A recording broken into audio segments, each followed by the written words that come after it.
J'ai souvent peint des paysages représentant la nature. Les ports maritimes, les bords de mer ou les abords de fleuves. Mais les paysages de Lafrette-sur-Seine furent pour moi des plus inspirants. À l'époque, ce village auquel je me suis tant attaché et où j'ai vécu jusqu'à la fin de ma vie. Je me suis toujours demandé comment Lafrette avait pu évoluer au fil du temps.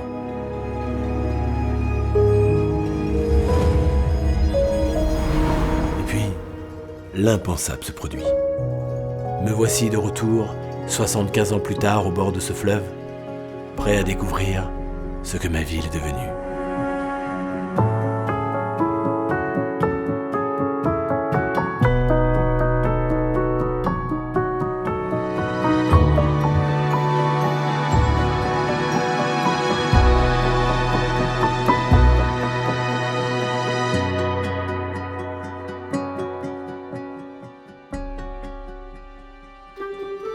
Lafrette, mon havre de vie.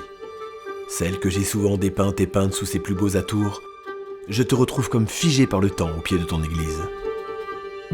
Devant la mairie, encore plus belle, je me souviens qu'à l'époque, le maire se prénommait Louis. Je vois que tu t'es doté d'une police municipale bienveillante qui sécurise tes habitants et d'un service technique qui entretient pour le bien de tous tes espaces communs. Je m'arrête un instant dans la cour de l'une des deux écoles, offrant à ses enfants un cadre idyllique pour apprendre et se détendre. Quelle fierté pour moi de m'apercevoir que la rue qui entoure l'une d'elles porte aujourd'hui mon nom.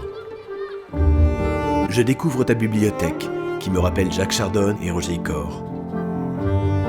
Quel bonheur de voir que la littérature continue toujours de se transmettre aux jeunes lecteurs. Ton bord de Seine, que je retrouve aujourd'hui agrémenté de restaurants et de terrasses, où familles et amis peuvent se retrouver. Je prends plaisir à m'asseoir auprès d'eux et à contempler ces scènes de vie aux instants uniques.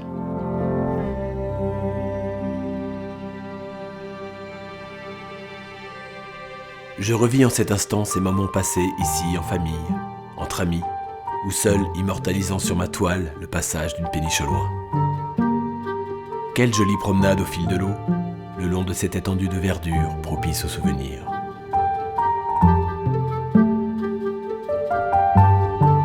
Niché entre la mairie et l'ancienne école communale, je me retrouve au cœur de ce théâtre de verdure qui accueille aujourd'hui des activités multiculturelles telles que la musique ou la danse.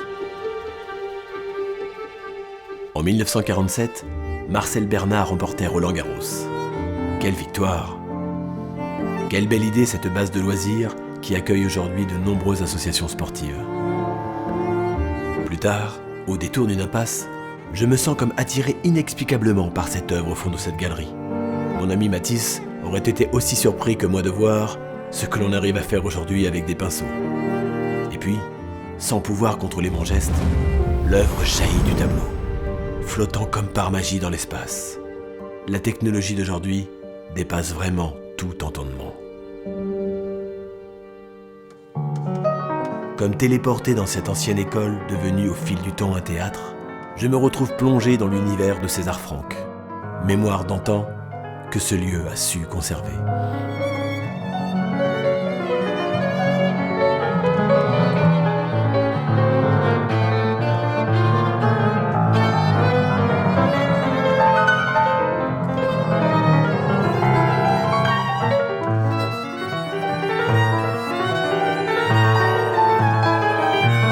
Je n'aurais jamais pensé que cette musique puisse être encore jouée après tant d'années.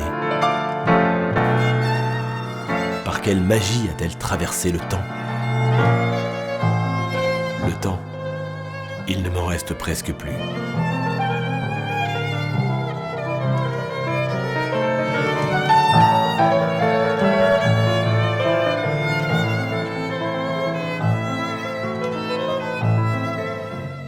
Si seulement je pouvais rester là comme suspendu entre deux époques par cette mélodie d'antan. Si seulement. La réalité est tout autre. Les trains ne font plus de fumée, beaucoup moins de bruit et transportent leurs passagers en moins de 20 minutes aux portes de Paris. C'est à peine croyable. Je ne peux contenir plus longtemps mon émotion, tant cette musique me transporte. merci de continuer à jouer et à honorer les œuvres des compositeurs du passé.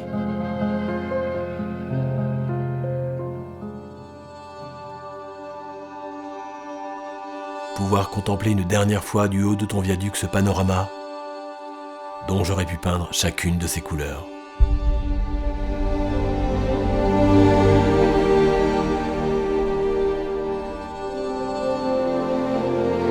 Tellement passionnante et enivrante.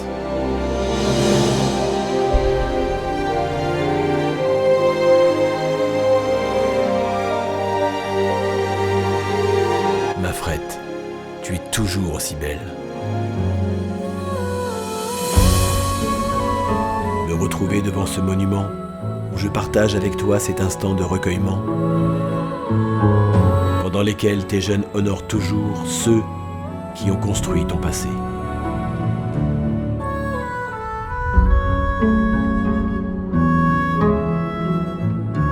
Parsemé de toutes tes sentes qui offrent aux familles tant de parcours et de promenades.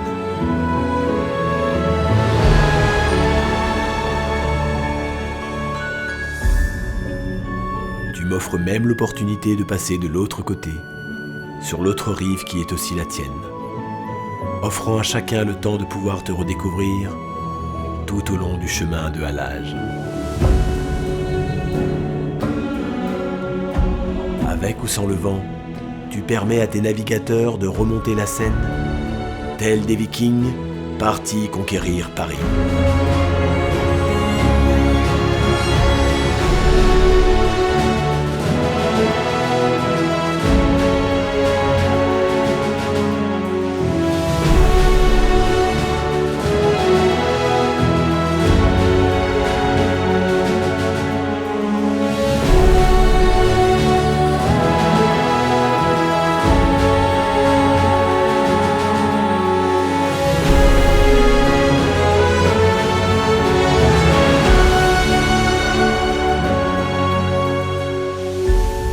Ma Frette, ce havre de vie, il est bientôt venu pour moi le temps de rentrer.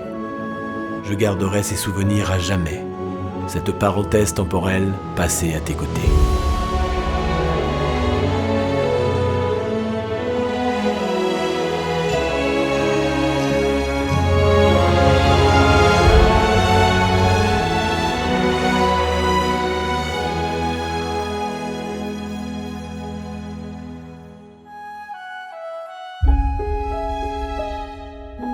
Ma Frette, ce havre de vie. Je suis heureux de t'avoir retrouvée plus belle encore que dans tous mes souvenirs. Mais voilà, il est venu pour moi le temps de te quitter. Je t'ai retrouvé préservé dans ton écrin de nature que le temps n'a pas su altérer.